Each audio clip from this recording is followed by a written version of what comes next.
Story 9 February 5th of hell.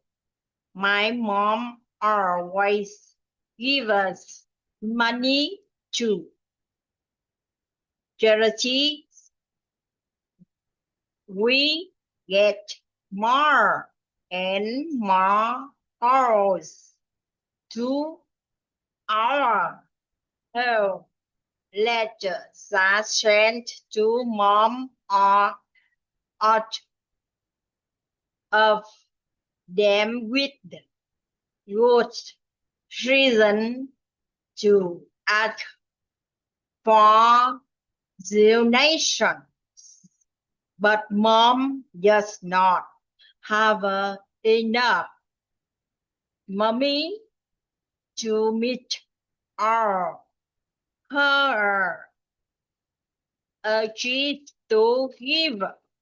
She has to consider her choices carefully.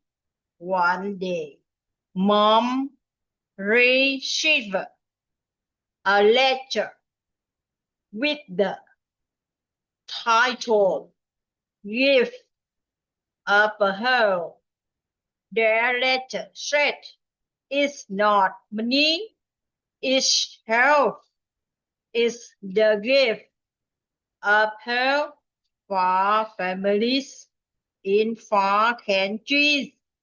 Mom continued reading the letter.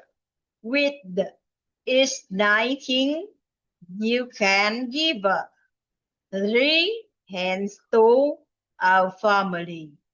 The hens were raised at which the family can then share with this money.